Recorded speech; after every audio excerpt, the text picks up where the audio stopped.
Vous êtes sur la chaîne qui rassemble. Bonjour et bienvenue dans votre journal accessible aux sourds et aux malentendants grâce à Assi Achimark. Fin de mission pour l'ambassadeur de Corée en Côte d'Ivoire qui est allé hier faire ses adieux au président Alassane Ouattara. Une dernière rencontre qui leur a permis de faire un tour d'horizon du 60e de la coopération entre la Côte d'Ivoire et la République de Corée. Une relation d'amitié qui est au beau fixe, comme s'en réjouit le chef de l'État. C'est un gigantesque arbre de Noël qui a été organisé hier au palais de la présidence de la République pour 3000 enfants venus des différentes communes du district d'Abidjan à l'initiative de la première dame Dominique Ouattara, par ailleurs présidente de la fondation Children of Africa. Jérôme Kofi Abolin nous fera revivre la cérémonie. Pendant ce temps, dans l'ouest de la Côte d'Ivoire, Patrick Hachi inaugurait le tout nouveau CHR de Mans qui s'inscrit dans un champ d'action global à l'échelle nationale portant sur la modernisation du système sanitaire en Côte d'Ivoire et qui mobilise 1000 milliards de francs CFA. Un bonheur immense pour l'ensemble des populations de la région. L'ambassadeur de la République de Corée est en fin de mission en Côte d'Ivoire. Hier jeudi, il a été reçu par le président Alassane Ouattara, à qui il est allé présenter ses civilités et lui faire ses adieux. Après avoir quelque peu passé en revue les 60 années de coopération entre la Côte d'Ivoire et la Corée, avec son hôte, le chef de l'État s'est dit heureux du dynamisme des relations d'amitié entre les deux pays. Le témoignage de Mahama Traoré. Il aura exactement passé 3 ans et 8 mois en Côte d'Ivoire, presque 4 années de mission diplomatique pour renforcer la coopération entre Yamoussoukro et Séoul. Rappelé au pays pour d'autres missions, l'ambassadeur de la République de Corée, Lee Sang-ryul, part avec le sentiment du devoir accompli. Je ne peux pas oublier de la hospitalité et bienveillance des peuples ivoiriens. Et aussi, pendant mon mandat, j'ai pu réaliser quelques grands projets sous le soutien total de son Excellence M. Alassane Ouattara et du gouvernement ivoirien. J'étais grand plaisir d'inaugurer le centre du sportif et culturel TIC Alassane Ouattara avec son Excellence. Et aussi, nous avons participé aux constitution des infras de santé, surtout le centre de radiothérapie et d'oncologie à Grand Bassam. Mon successeur devrait remposer plus d'avantages entre nos deux pays, la coopération, toutes les choses amicales en avenir. Comme le veut l'usage, le désormais ex-ambassadeur est venu faire ses adieux au président Alassane Ouattara. Échange notamment marqué par un tour d'horizon de la coopération ivoiro-coréenne. Elle se veut dynamique, à en croire le chef de l'État. Je note que le commerce entre nos deux pays a augmenté de manière importante. Tout le monde connaît le dynamisme de la Corée et j'aime à dire qu'au moment de l'indépendance, la Corée et le Ghana et la Côte d'Ivoire étaient au même niveau de développement. Aujourd'hui, la Corée fait partie des 10 premières économies du monde, ce qui nous donne beaucoup d'espoir. Peut-être dans quelques années, nous serons aussi dans cette voie. Et je voudrais dire à Monsieur l'ambassadeur que nous attachons beaucoup de prix à la sécurité de votre pays, mais également à l'unification des peuples coréens et je souhaite pleine réussite aux autorités, toute notre gratitude pour ce qui a été fait entre la Corée et la Côte d'Ivoire. C'est dire combien nos liens sont forts, anciens et sont de confiance. Donc bonne chance pour l'ambassadeur, nos vœux les meilleurs à vos autorités et revenez nous voir quand vous pourrez le faire. Merci beaucoup. Merci. Voilà. Pour rappel, la Côte d'Ivoire était l'un des premiers pays africains à établir des relations diplomatiques avec la République de Corée. C'était en 1961. Je vous le disais en titre, c'était Noël avant l'heure pour 3000 enfants du district d'Abidjan. Hier, jeudi, ils ont pu recevoir chacun un cadeau grâce à la première dame de Côte d'Ivoire. Dominique Ouattara a organisé cet arbre de Noël comme elle le fait depuis quelques années déjà pour offrir le bonheur à ces milliers de tout-petits. Vous allez le voir, c'était un vrai moment de bonheur. Jérôme Kofi Abolé. Et revoilà Noël, le moment d'offrir des présents aux tout-petits aussi. Cette année, comme les années passées, la sollicitude de la première dame de Côte d'Ivoire, Dominique Ouattara, envers les enfants ne fait aucunement défaut. Ce jeudi au palais présidentiel, un arbre de Noël de la part de la présidente de Children of Africa leur est dressé. Pour la distribution des cadeaux à cette occasion, c'est du ciel que le Père Noël fait son apparition. Au total, ils sont au nombre de 3000, les enfants venus des 4 coins d'Abidjan qui repartent les mains chargées. En leur nom, la petite Farida Gbané pour dire merci à leur bienfaitrice. Aujourd'hui, nous sommes comblés de bonheur et nous répartirons les bras chargés de grands cadeaux. Maman Dominique, grâce à vous, nous découvrons aujourd'hui le magnifique palais présidentiel et son immense jardin. Vous êtes une maman en or qui apporte toujours la joie et le réconfort dans nos cœurs. Merci pour tout ce que vous faites pour nous, pour tous les enfants de Côte d'Ivoire. Modadamo, Nanzin-O, Iniche, Ayoka. Que Dieu vous garde et vous bénisse, vous et notre papa, le président Alassane Ouattara, pour le bonheur des enfants. En organisant cet arbre de Noël pour ses enfants, la première dame de Côte d'Ivoire, Dominique Ouattara, indique clairement qu'elle n'entend pas se départir de ce qui est pour elle comme une tradition. Mes chers enfants, comme vous, j'affectionne particulièrement la période de Noël car elle est le symbole de l'amour, de la joie et du partage. C'est le moment où les enfants reçoivent de nombreux cadeaux et passent des moments inoubliables avec leur famille. C'est pour cette raison que chaque année, nous organisons des arbres de Noël pour les enfants afin de permettre à tout le monde de passer un Noël chaleureux et festif. Il s'agit d'un moment exceptionnel durant lequel chacun peut s'amuser, rire, danser, manger et recevoir des cadeaux dans les magnifiques jardins du palais présidentiel, transformés pour l'occasion en un immense parc d'attractions. Mes chers enfants, cette journée a été organisée pour vous et je souhaite que chacun de vous en profite pleinement. Toutes les attractions, les jeux et les cadeaux que vous avez vus sont pour vous faire plaisir. Alors amusez-vous et gardez de beaux souvenirs que vous pourrez raconter à vos amis et que vous n'oublierez jamais. Cérémonie tout à fait festive, soutenue par des artistes de renom. Kérosène, Magisystème,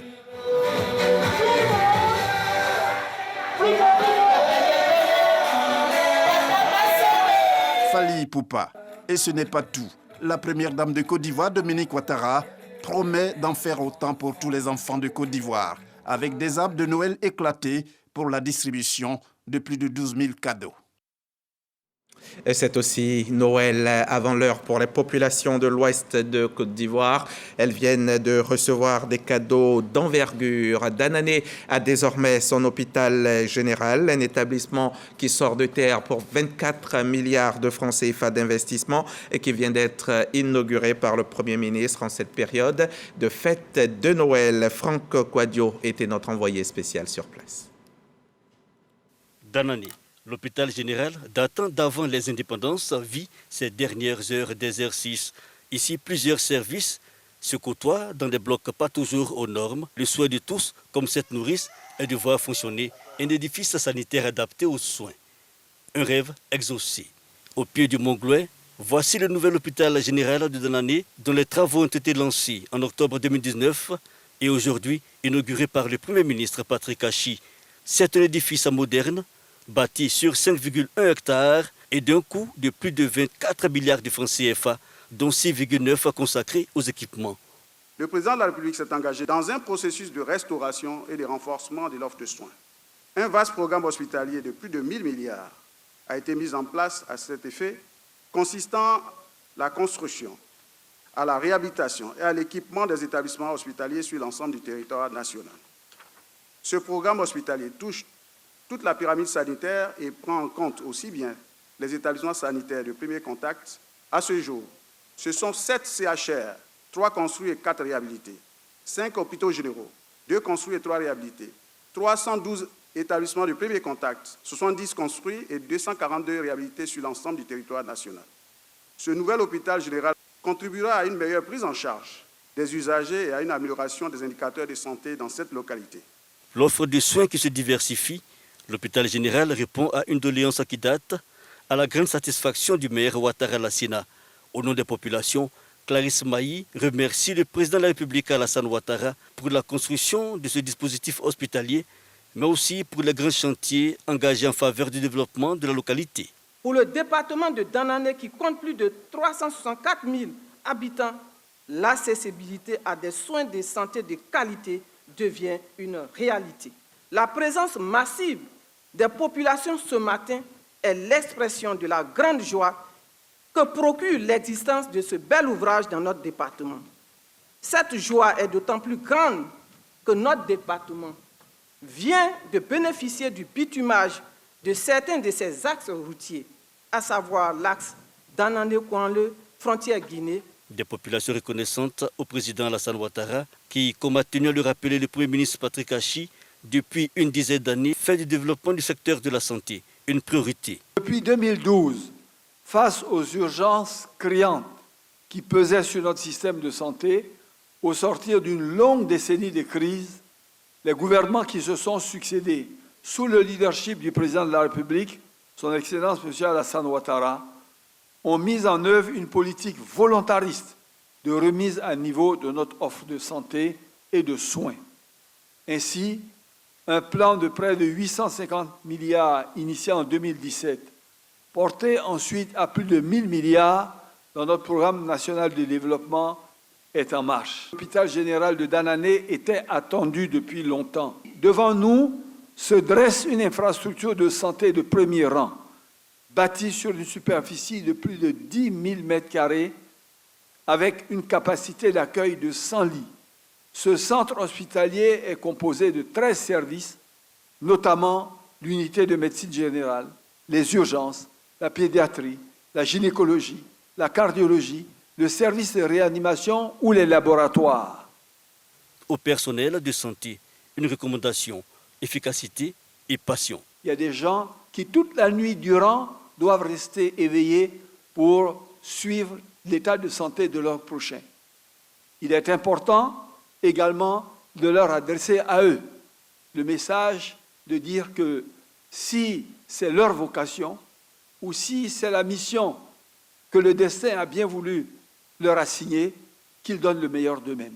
En point d'orgue, le Premier ministre Patrick Achi a, au nom du président de la République, Alassane Ouattara, remis une ambulance médicalisée à l'hôpital général de Danané. Je vous parlais de cadeaux de Noël d'envergure pour l'ouest de la Côte d'Ivoire. Là, nous étions à Danané. Mais la ville de Mans a aussi son tout nouveau CHR, un centre hospitalier régional d'une superficie de 7 hectares, réalisé et équipé à hauteur de 27,6 milliards de francs CFA, qui vient faire le bonheur de toutes les populations de la région. L'établissement vient d'être aussi inauguré par le Premier ministre Patrick Achi. On quitte l'hôpital, on rentre à Abidjan pour s'intéresser au séminaire bilan du ministère des Sports qui a eu lieu cette semaine dans les locaux de l'INJS à Marcory. Lors de cette séance de travail de 72 heures, le ministre des Sports s'est dit satisfait du bilan de l'année 2022 tout en encourageant ses collaborateurs à mettre les bouchées doubles pour les perspectives de 2023. Le compte-rendu d'Arsène Kouassi de RTI Sport.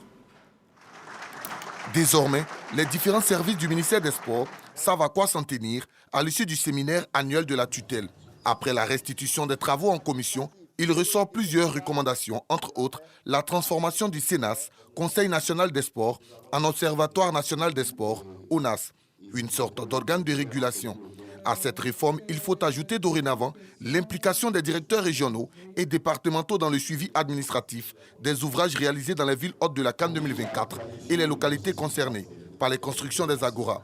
Des fortes résolutions qui requièrent l'assentiment des participants. Ce séminaire était très enrichissant dans la mesure où beaucoup de nos préoccupations ont été prises en compte.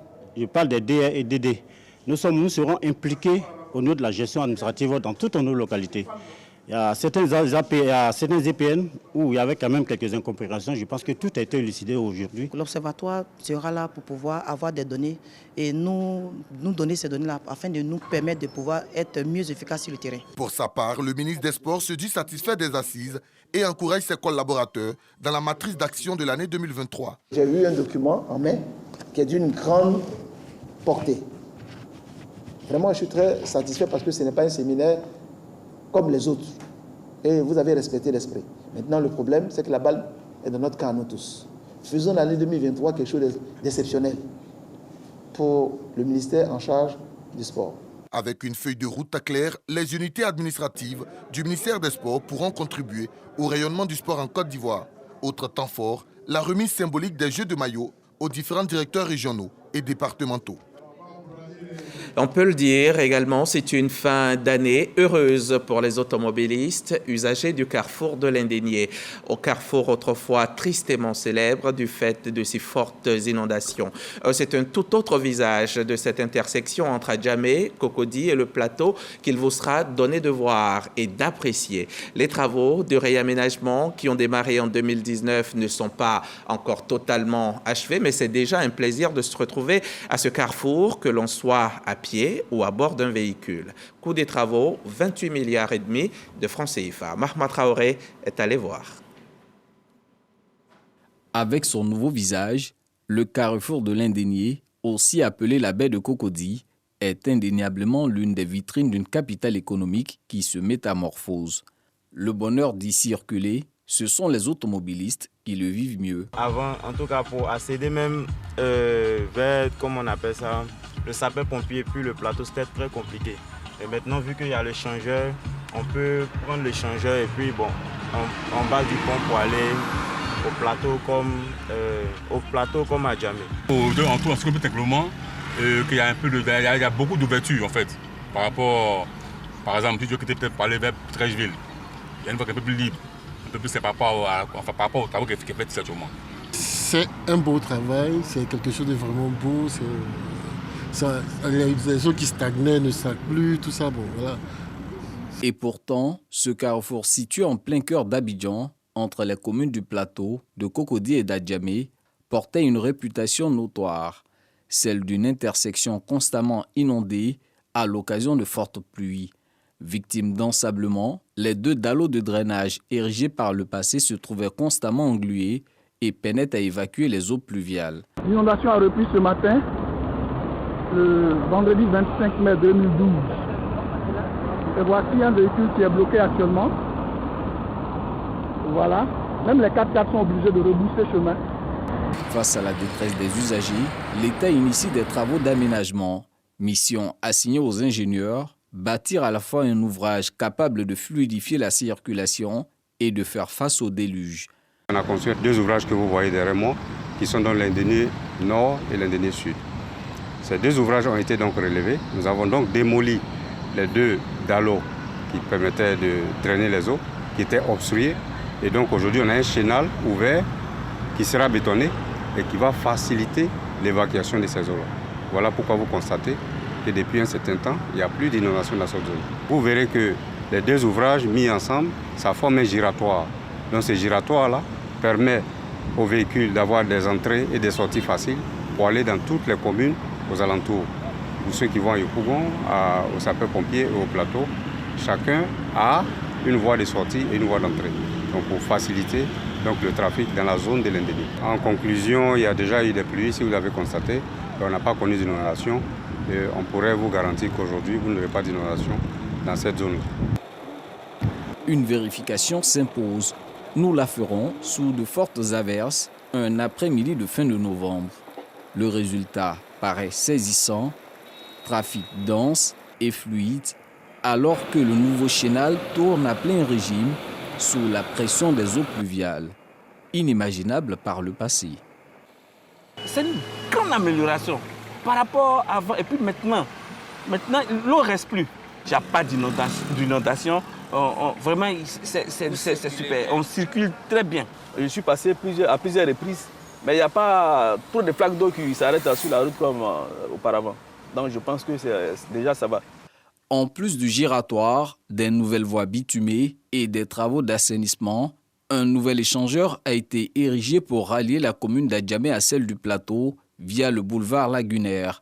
Mesurant environ 200 mètres de long, cet ouvrage d'art contribue à améliorer la fluidité du trafic. Facture de ce réaménagement drastique du carrefour de l'Indénié, 28,5 milliards de francs CFA, montant cofinancé par l'État de Côte d'Ivoire et la Banque islamique de développement. Ce chantier n'est qu'une composante du vaste projet de sauvegarde et de valorisation de la baie de Cocody et de la lagune Brié. Les travaux lancés en 2019 sont à un taux d'exécution de 86%. L'ouvrage devrait être livré en mars 2023. En attendant, les ouvriers s'attellent aux œuvres de finition comme l'embellissement. C'est sûr, dans les prochains mois, la baie de Cocody rénovée qui jouxte le pont à Auban Cocody Plateau aura fière allure. Un reportage signé Mahama Traoré, Lamine Drabé, Arnaud Kofi et beaucoup d'autres cadreurs qui étaient à l'ouvrage. La qualité des infrastructures routières s'améliore donc, le contenu de nos assiettes également. Le Conseil national de lutte contre la vie chère met en tout cas tout en œuvre dans ce sens. Le Conseil vient d'ailleurs d'initier une grande distribution de kits alimentaires avec plus de 1500 kg de denrées alimentaires remises gracieusement donc aux populations dans tout le district d'Abidjan. Michel Mambo a suivi quelques étapes pour nous. Yodé Siro, Hassan Hayek, Ariane Céleste Moua, les désormais ambassadeurs de la lutte contre la vie chère, aux côtés du CNLVC pour apporter soutien et réconfort aux populations défavorisées en cette période de fête de fin d'année. L'initiative du Conseil national de lutte contre la vie chère, en partenariat avec la Banque alimentaire de Côte d'Ivoire, s'inscrit dans le cadre de la Côte d'Ivoire solidaire, voulue par le président de la République, Alassane Ouattara. À la faveur des fêtes de fin d'année, le ministre du Commerce, de l'Industrie et de la Promotion des PME, M. Souleymane Derassouba, nous a instruit de nous rapprocher des populations afin de traduire en action la Côte d'Ivoire solidaire, prôné par son Excellence, Monsieur le Président de la République, en nous rapprochant des populations, en nous rapprochant des consommateurs qui sont dans le besoin, qui sont vulnérables. Durant toute cette période de fête, nous allons aller dans les centres d'accueil, dans les pouponnières, dans les orphelinats, ici à Yopougon, mais également à Abobo, à Grand Bassam, à Ayamé, pour distribuer des kits alimentaires. Et ça sera au total 1500 kg de denrées alimentaires qui vont être distribuées à cette association, et donc on touchera à peu près 500 personnes. Première étape de cette opération de distribution de vivres, l'orphelinat, la maison du potier de Yopougon-Niangon. Une pouponnière qui également prend en charge des veuves en situation de précarité. On a au total 300 enfants, dont 50 sont dans le centre, et à la pouponnière, il y a 15 bébés. C'est pas facile, on vit par fonds propres et il y a aussi des donateurs. Je dis déjà merci au Conseil national de lutte contre la vie chère. Je leur dis déjà merci parce que la vie n'est pas facile. Et je dis merci aussi à la Banque alimentaire. À l'occasion, plusieurs doléances ont été formulées qui ont trouvé écho favorable auprès des hôtes du jour. La caravane se poursuivra dans le district d'Abidjan. Prochaine étape, le foyer Akwaba d'Abobo Avocatier. Et on en vient au chapitre Covid, le point de l'actualité coronavirus.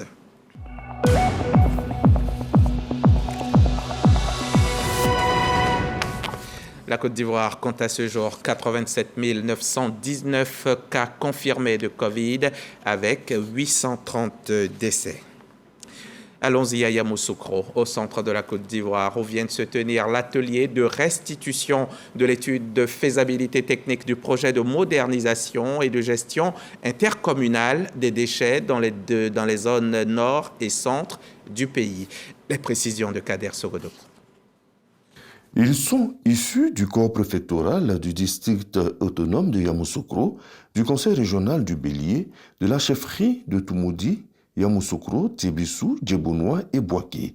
Ils sont tous regroupés dans la zone centre du projet de modernisation et de gestion intercommunale des déchets solides exécuté par le projet d'assainissement et de résilience urbaine PARU. Ces acteurs participent à un atelier de restitution après des études réalisées dans leurs localités respectives pour une meilleure politique de salubrité. L'atelier vise aujourd'hui à valider des études techniques qui ont été réalisées dans le but de mettre en place un système de gestion amélioré qui permettra en tout cas de doter les villes de Yamoussoukro, de Toumoudi, de Boaké, de Djebonois, de Tébissou d'un système performant de gestion des déchets par la construction des infrastructures de valorisation des déchets et également la mise en place des systèmes de collecte performants avec la création d'emplois dans ces localités. Avant Yamoussoukro, un atelier dans le même sens s'est tenu à Korogo au profit de la zone nord du projet qui regroupe les communes de Sinématiali, Fekese-Dougou et Ouangolo-Dougou. À terme, dans le programme national de gestion des déchets, il est prévu 10 zones regroupant 32 villes avec 16 principales qui seront dotées de décharges contrôlées. Samedi dernier, à la mairie de Bondoukou, région du Gontogo, s'installait officiellement le conseil du district autonome du Zanzan. C'était lors de la première session inaugurale présidée par le ministre-gouverneur. Celui-ci en a profité pour exhorter l'ensemble de ses collaborateurs à travailler en symbiose dans le seul intérêt de la région. Le reportage d'Herman Yamia. 29 conseillers sur les 36 que compte le conseil du district autonome d'Izanzan étaient présents ou ont justifié leurs absences à cette première session du conseil, présidée par le ministre-gouverneur Dr Touré Suleiman, qui avait à ses côtés ses deux vice-ministres-gouverneurs, Kwaku Kwasi Jean-Marie et Kamara Logosidan.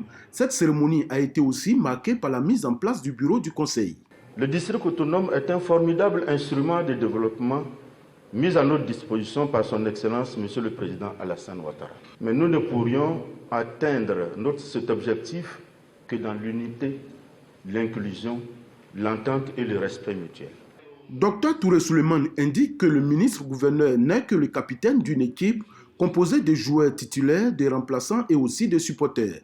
Ce sont ces composantes, souligne-t-il, qui font avancer l'équipe. Il compte donc réussir sa mission en s'appuyant sur le corps préfectoral et les mutuelles de développement en raison de leur connaissance du terrain. Ici, la politique politicienne n'a pas sa place. Chers fils et filles du Zanzan, j'ai besoin de vous tous, car quels que soient nos bords politiques, nous avons le même objectif, à savoir le bonheur de nos parents par le développement de notre district. Le district autonome d'Izanzan couvre les régions du Gontogo et du Bunkani, composées des départements de Kounfao, Sandégué, Tanda, Transua et Bondoukou, le chef-lieu des régions du Gontogo, et d'Oropo, Nassian, Teini et Bouna, le chef-lieu des régions du Bunkani. Le ministère de la Promotion de la Jeunesse, de l'Insertion professionnelle et du service civique et le Conseil régional de Gbeke mettent en œuvre le programme d'accompagnement des micro- et petites entreprises dans la région. Ce sont plus de 500 millions de francs CFA qui seront donc mis à la disposition de 10 jeunes et associations de jeunesse. Le programme est présenté aux leaders de jeunes et de femmes de la région de Gbeke. Les projets sélectionnés vont bénéficier d'un accompagnement de 1 à 5 millions de francs CFA. Reportage Corona Soro. La question de l'employabilité des jeunes est une préoccupation majeure pour les autorités ivoiriennes.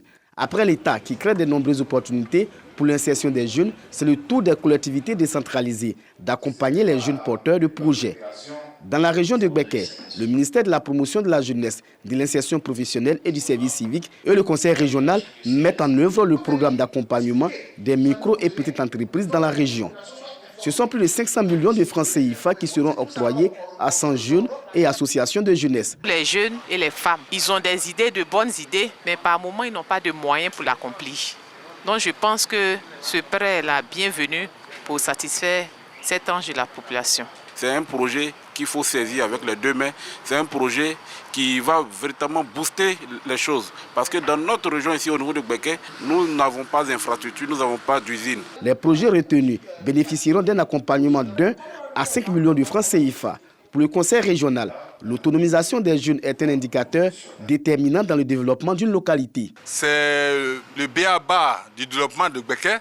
Parce qu'à partir de là, ils auront au moins des activités génératrices de revenus. Ils pourront entreprendre et plus tard, pourquoi ne pas dire, être des grands entrepreneurs de la région de Gbeke et booster, je dirais, le développement local. 5 étapes constituent la mise en œuvre du programme d'accompagnement des micro et petites entreprises dans la région de Gbeke, à savoir l'appel à projets, la sélection des projets viables et bancables, la formation des bénéficiaires sur la gestion d'entreprises, le financement des projets et le suivi des micro et petites entreprises. Bonne fête de Noël à tous. Je reviens le 30 décembre et on traversera ensemble la frontière 2022-2023.